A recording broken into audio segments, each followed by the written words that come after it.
ഒരു ദിവസം മന്ത്രിയെ കാണാൻ ഒരു ഭടൻ വന്നു. മന്ത്രി, എനിക്കൊരു കാര്യം അങ്ങയോട് സൂചിപ്പിക്കാനുണ്ട്. എന്താണ്, പറയൂ. കുറ്റം പറയുകയാണെന്ന് വിചാരിക്കരുത്. നമ്മുടെ കൊട്ടാരം കാവൽക്കാരൻ രാജാവിനെ കാണാൻ വരുന്ന പാവം പ്രജകളെ പറ്റിക്കുന്നതായി ശ്രദ്ധയിൽപ്പെട്ടിട്ടുണ്ട്. അങ്ങ് ഈ കാര്യത്തിൽ എന്തെങ്കിലും ഒരു തീരുമാനമുണ്ടാക്കണം. നിങ്ങളുടെ കയ്യിൽ ഇതിന് എന്തെങ്കിലും തെളിവുകളുണ്ടോ? ഉണ്ട് മന്ത്രി.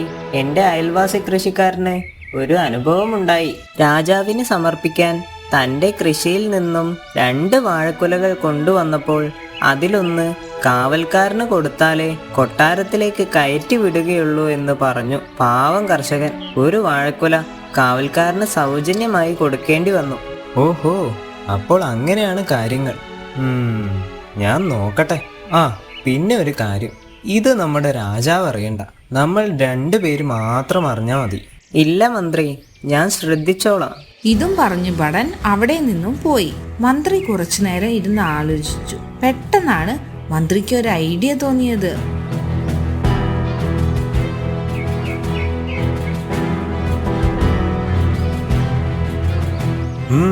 എങ്ങോട്ടാ? രാജാവിനെ ഒന്ന് കാണണം. എന്താ കാര്യം? ഇവിടുത്തെ മന്ത്രി ഇന്ന് വന്ന് രാജാവിനെ കാണണമെന്ന് പറഞ്ഞിരുന്നു. എന്താണ് കാര്യം? എന്തിനാണ് രാജാവിനെ വന്ന് കാണാൻ പറഞ്ഞത്? ഓ അതോ, 2 ദിവസം മുന്നേ മന്ത്രിക്ക് കാട്ടിൽ വഴി തെറ്റിയിരുന്നു. അന്ന് ഞാനാണ് മന്ത്രിക്ക് വഴി കാണിച്ചു കൊടുത്തത്. അതിന് പ്രതിഫലം വാങ്ങാൻ എന്തായാലും വരണമെന്ന് മന്ത്രി പറഞ്ഞു. ആര് ചോദിച്ചാലും മന്ത്രി വരാൻ പറഞ്ഞതാണെന്ന് പറഞ്ഞാൽ മതി എന്ന് പറഞ്ഞു. ഇതുപോലെ 100 പേര് ഓരോ കള്ളങ്ങൾ പറഞ്ഞ് ഇവിടെ വരാറുണ്ട്. അങ്ങനെയൊന്നും അകത്തേക്ക് കയറ്റി വിടാൻ പറ്റില്ല.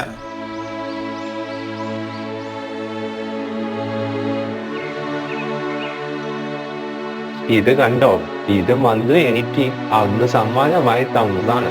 ഇതിൽ കൂടുതൽ ഞാൻ എന്ത് തെളിവാണ് അങ്ങേക്ക് നൽകേണ്ടത്?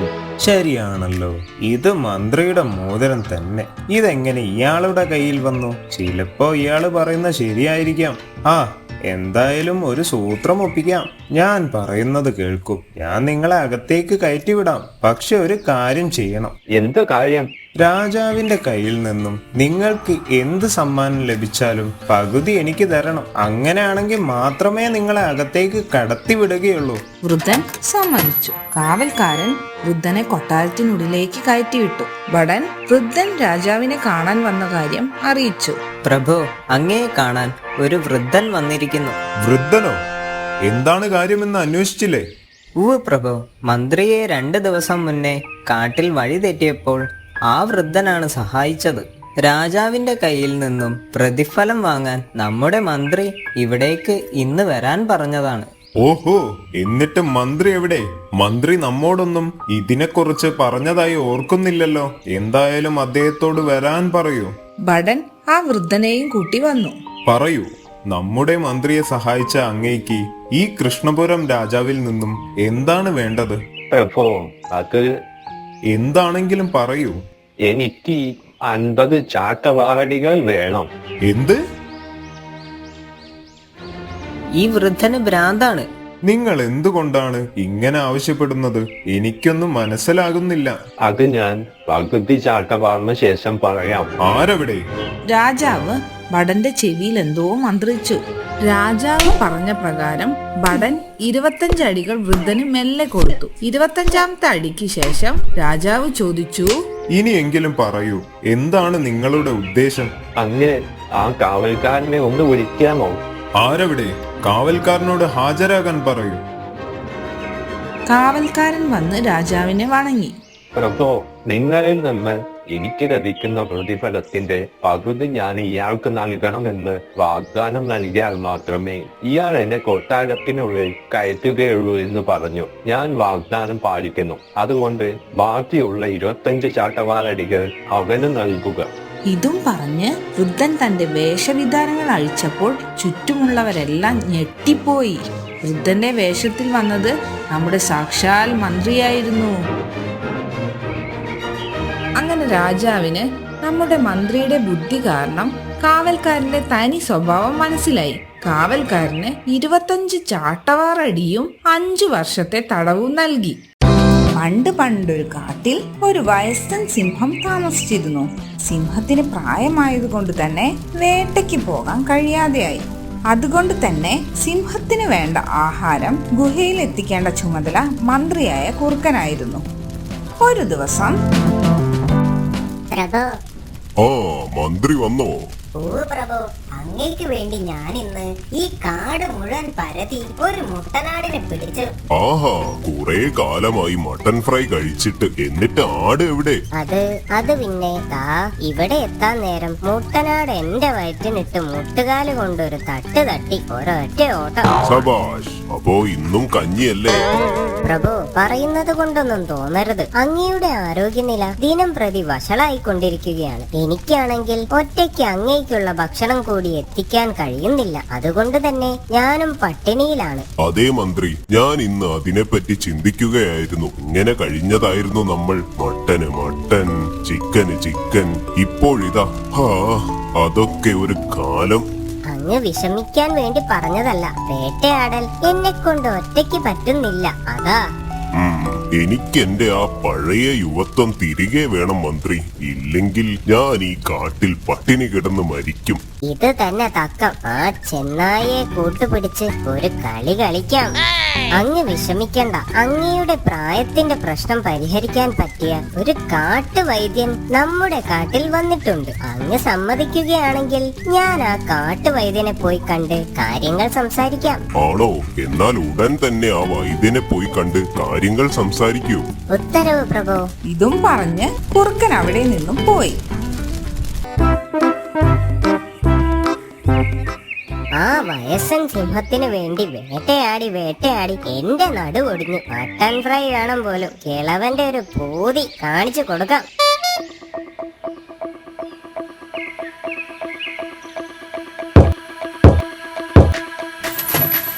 ആരിത്?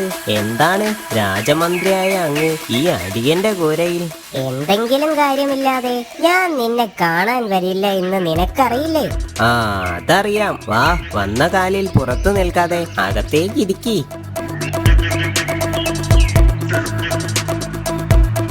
ഒന്നും പറയണ്ട, ഞാനൊരു വലിയ പ്രശ്നത്തിൽ അകപ്പെട്ടിരിക്കുകയാണ്. ഓഹോ, എന്താ കാര്യം? നിന്റെ മന്ത്രിസ്ഥാനം തെറിച്ചോ? ഇതിലും ഭേദം അതായിരുന്നു. നീ കാര്യം തെളിച്ചു പറ.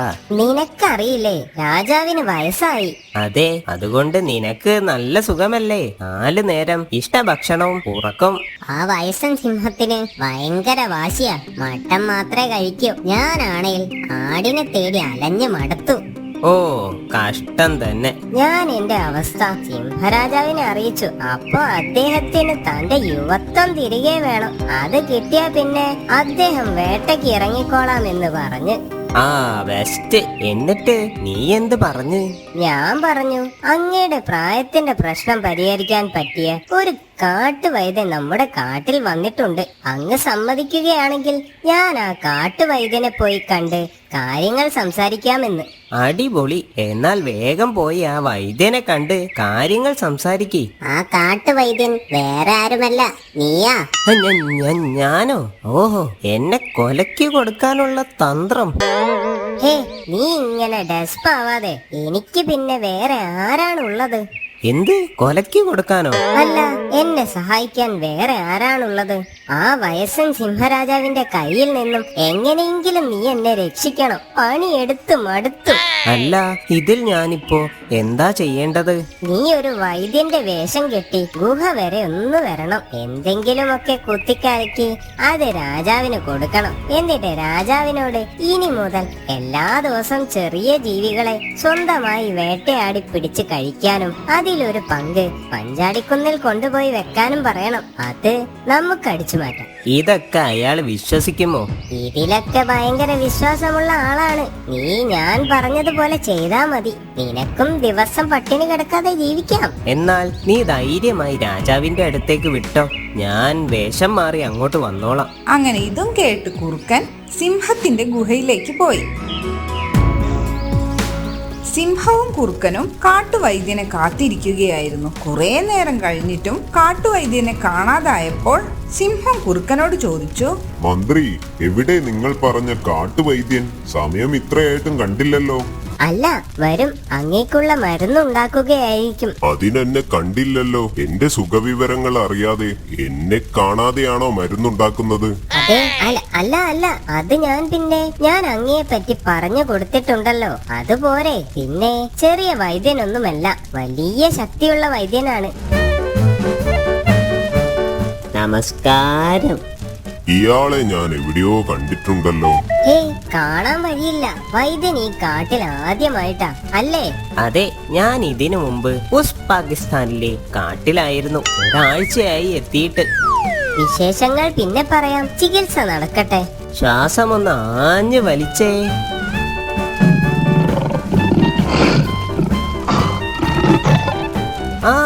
വിട്ടോ. ഇനി വലിക്കാൻ ചിലപ്പോൾ ആളുണ്ടാവില്ല. വലിയ കുഴപ്പങ്ങളൊന്നും കാണുന്നില്ല. വയസ്സായാൽ എല്ലാവർക്കും ഉണ്ടാകുന്ന ചില പ്രോബ്ലംസ്. അത് കാര്യമാക്കേണ്ടതില്ല. നമ്മൾ യുവത്വം തിരികെ പിടിക്കാൻ പോകുകയല്ലേ. സത്യമാണോ നിങ്ങൾ ഈ പറയുന്നത്? പിന്നല്ലാതെ. അതിനുള്ള മരുന്നും വിദ്യകളുമായല്ലേ ഞാൻ വന്നിരിക്കുന്നത്. ഇതാണ് മാന്ത്രിക രസായനം. ഇത് ദിവസവും 2 ടീസ്പൂൺ വീതം കഴിക്കണം. ഇത് കഴിച്ചാൽ യുവത്വം തിരിച്ചു കിട്ടുമോ? അങ്ങനെ ഇത് മാത്രം കഴിച്ചാൽ യുവത്വം തിരിച്ചു പിടിക്കാൻ കഴിയില്ല. ഇതിന്റെ കൂടെ ഇനി മുതൽ തീരെ ചെറിയ മൃഗങ്ങളെ മാത്രമേ കഴിക്കാൻ പാടുള്ളൂ. അത് രാജാവ് തന്നെ വേട്ടയാടി പിടിക്കുകയും വേണം. എന്നാലേ ഫലം ചെയ്യും. അത് മാത്രം പോരാ. പിന്നെ അങ്ങ് എന്ത് വേട്ടയാടിയാലും അതിലൊരു പങ്ക് മഞ്ചാടിക്കുന്നിൽ കൊണ്ടുവെക്കണം. അത് വിശന്നു വലഞ്ഞു വരുന്നവർക്കുള്ള ഒരു സമർപ്പണമായി കണ്ടാൽ മതി. ഇങ്ങനെയൊക്കെ ചെയ്താൽ എന്റെ യുവത്വം തിരിച്ചു കിട്ടുമോ? തീർച്ചയായും കിട്ടും. കാട്ടുവൈദ്യന്റെ വാക്കുകൾ കേട്ട സിംഹം തന്റെ ക്ഷീണം വകവെക്കാതെ വേട്ടയാടാൻ തുടങ്ങി. അതിലൊരു പങ്ക് മഞ്ചാടിക്കുന്നിൽ കൊണ്ടുപോയി വെക്കാനും മറന്നില്ല. ഇതെല്ലാം മറഞ്ഞു നിന്ന് ബുദ്ധിമാനായ ഒരു മുയൽ കാണുന്നുണ്ടായിരുന്നു. മുയൽ സിംഹം പോകുന്ന വഴി ഓടിച്ചെന്ന് കാര്യങ്ങൾ പറഞ്ഞു. അങ്ങേ ആ കള്ളക്കുറുക്കനും ചെന്നായും കൂടി പറ്റിക്കുകയാണ്. അങ്ങ് വേട്ടയാടി കൊണ്ടു കൊടുക്കുന്ന ഭക്ഷണം അവരാണ് കഴിക്കുന്നത്. ഇപ്പോൾ എന്റെ കൂടെ വന്നാൽ ഞാൻ കാണിച്ചു തരാം. സിംഹം മുയൽ പറഞ്ഞത് സത്യമാണോ എന്നറിയാൻ മുയലിന്റെ കൂടെ പോയി നോക്കി. അവരൊരു പാറയുടെ പിറകിൽ ഒളിച്ചു നിന്നു. മണ്ടനായ ഒരു രാജാവുള്ളത് കൊണ്ട് ബുദ്ധിമാന്മാരായ നമുക്ക് ഇങ്ങനെ പണിയെടുക്കാതെ ജീവിതകാലം മുഴുവൻ കഴിഞ്ഞുകൂടാം. അപ്പോൾ നമ്മൾ തുടങ്ങുകയല്ലേ? തുടങ്ങാം. നിങ്ങൾ പറ്റിച്ചത് ഈ കാടിന്റെ രാജാവിനെയാണ്. അങ്ങനെ കുറുക്കനും ചെന്നായിയും ഒരു പാഠം പഠിച്ചു.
എന്താണ് ടോമി, നിന്നോട് എത്ര പറഞ്ഞാലും കേൾക്കില്ല. ഫ്രിഡ്ജിലുള്ള എല്ലാ മിഠായികളും ഇങ്ങനെ എടുത്തു കഴിച്ചാൽ നിനക്ക് വല്ല അസുഖവും വരും കേട്ടോ.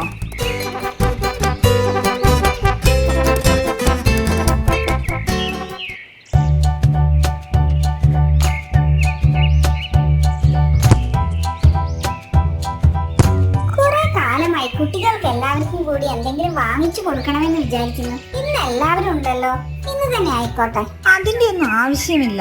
ടോമി വീട്ടിലെത്തിയാൽ ഏത് നേരം തീറ്റയാണ്. ഞാൻ ഇന്നും കൂടി അവനെ വഴക്ക് പറഞ്ഞിട്ടേ ഉള്ളൂ. പിള്ളേരല്ലേ, എന്റെ ഒരു സന്തോഷത്തിന് ഞാൻ എല്ലാവരെയും വിളിക്കാം. നിന്റെ ഇഷ്ടം. മക്കളെ എല്ലാവരും ഇന്ന് വന്നേ. ഇന്ന് ആന്റിയുടെ വക എല്ലാവർക്കും ഐസ്ക്രീം.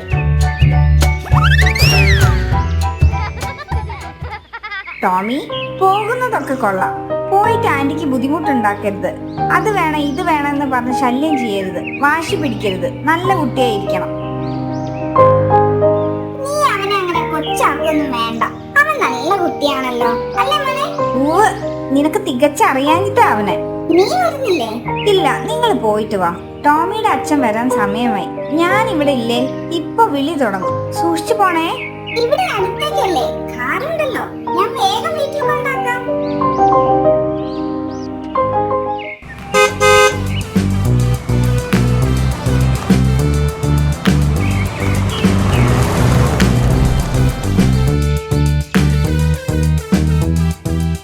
കുട്ടികളെ, നിങ്ങൾക്ക് ഇഷ്ടമുള്ള ഐസ്ക്രീം വാങ്ങി കഴിച്ചോ. ഏതാണെന്ന് പറഞ്ഞാൽ മതി, ആ ചേട്ടൻ എടുത്തു തരും. എനിക്കൊരു വലിയ വാനില ഐസ്ക്രീം. എന്നാൽ എനിക്കൊരു ചോക്ലേറ്റ്. എനിക്കൊരു സ്ട്രോബെറി. ഓ, എന്നാൽ എനിക്ക് എല്ലാം വേണം. എല്ലാം ഓരോ സ്ക്യൂബ് വീതം പോന്നോട്ടെ.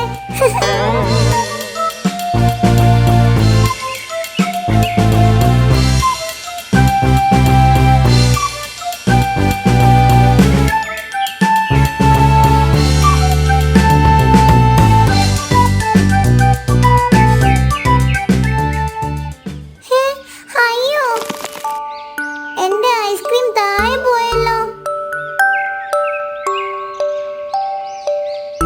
നീ എന്തിനാ എല്ലാം കൂടി ഒരുമിച്ച് പറഞ്ഞത്? അതുകൊണ്ടല്ലേ അത് മുഴുവൻ നിലത്ത് പോയത്. കഴിക്കാൻ ഒരു സ്ക്യൂബ് തന്നെ ധാരാളമാണ്, അത് ഏത് ഫ്ലേവർ ആയാലും. സാരമില്ല, പോട്ടെ, നമുക്ക് വേറെ വാങ്ങാം. എന്നാൽ എനിക്ക് ഏതെങ്കിലും ഒരു ഫ്ലേവർ, ഒരു സ്ക്യൂബ് മാത്രം മതി.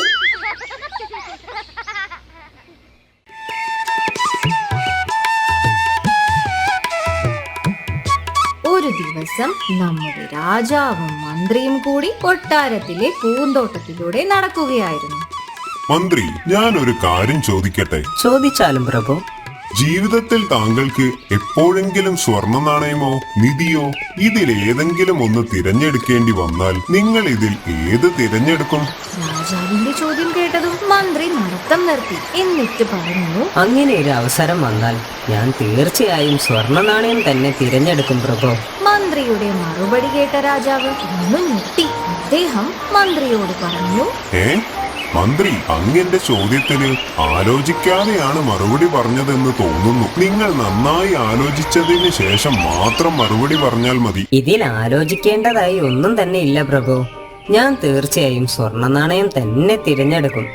മന്ത്രിയുടെ വാക്കുകൾ കേട്ട രാജാവ് തീർത്തും നിരാശനായി.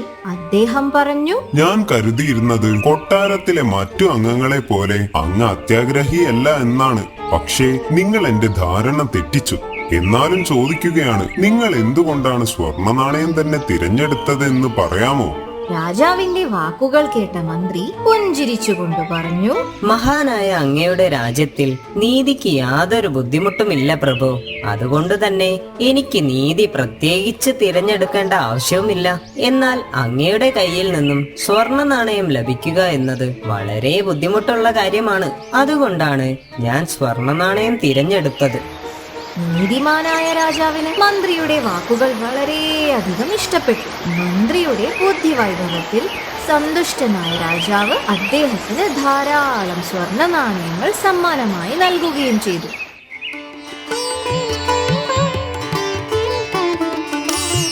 മന്ത്രി, നാമിന് നമ്മുടെ രാജ്യത്തെ ജനങ്ങളുടെ ക്ഷേമം നേരിട്ടറിയാൻ വേണ്ടി ഒന്ന് വേഷം മാറി രാജ്യത്തിലുടനീളം സഞ്ചരിച്ചാൽ കൊള്ളാമെന്നുണ്ട്. എന്ത് പറയുന്നു?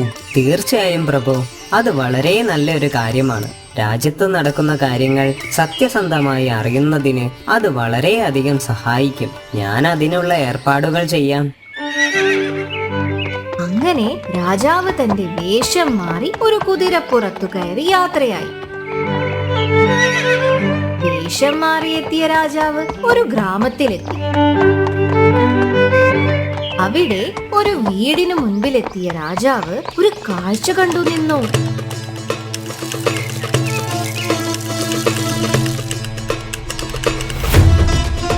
ആ വൃദ്ധനോട് തന്നെ ആദ്യം സംസാരിച്ചു നോക്കാം.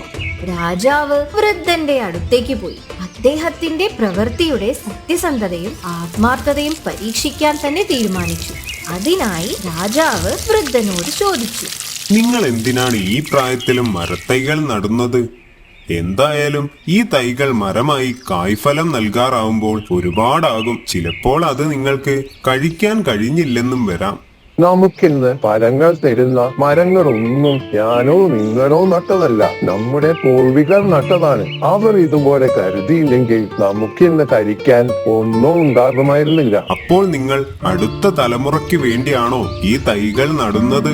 തീർച്ചയായും നമ്മൾ വിതയ്ക്കുന്നതിന്റെ ഫലം നമുക്ക് കിട്ടിയില്ലെങ്കിലും മറ്റാർക്കെങ്കിലും അത് ഉപകരിക്കും. ഇതു കേട്ട രാജാവിന് വൃദ്ധന്റെ സഹജീവികൾക്കും നന്മ ചെയ്യണമെന്നുള്ള ഉദ്ദേശത്തോടെയുള്ള പ്രവൃത്തിയിൽ അഭിമാനം തോന്നി. വരൂ, നമുക്ക് കൊട്ടാരം വരെ ഒന്ന് പോകാം. കൊട്ടാരത്തിലേക്കോ? എന്തിനെ? നിങ്ങളെ പോലുള്ളവരാണ് ഈ രാജ്യത്തിന് ആവശ്യം. ഞാൻ രാജാവിനോട് പറഞ്ഞ് നിങ്ങൾക്ക് തക്കതായ പ്രതിഫലം വാങ്ങിത്തരാം. അങ്ങനെ ആരെങ്കിലും എന്തെങ്കിലും പറയുന്നത് കേട്ട് പ്രതിഫലം കൊടുക്കുന്ന ഒരാളല്ല ഞങ്ങളുടെ രാജാവ്. നിങ്ങൾ ഇപ്പോൾ എന്നെ വിശ്വസിക്കൂ, എന്റെ കൂടെ വരൂ. അങ്ങനെ മനസ്സില്ലാ മനസ്സോടെ വൃദ്ധൻ വേഷം മാറിയ രാജാവിന്റെ കൂടെ കൊട്ടാരത്തിലേക്ക് പുറപ്പെട്ടു.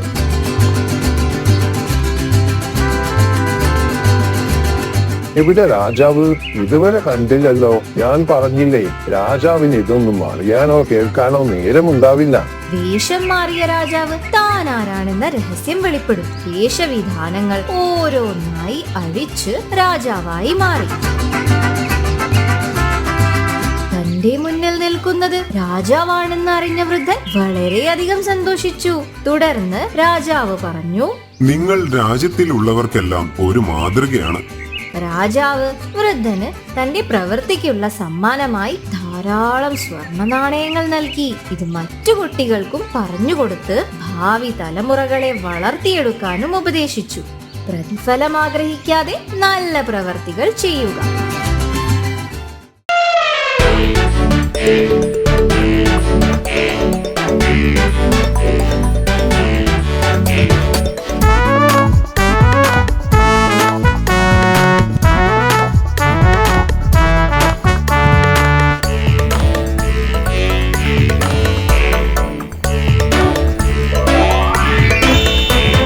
പണ്ടൊരു നാളിൽ കൊമ്പനാന വിരുന്നിന് പോയല്ലോ. ചിണ്ടൻ ചുണ്ടൽ കണ്ടൻ പൂച്ചയും ഒത്തു നടന്നല്ലോ. പണ്ടൊരു നാളിൽ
ചുണ്ടല് കണ്ണ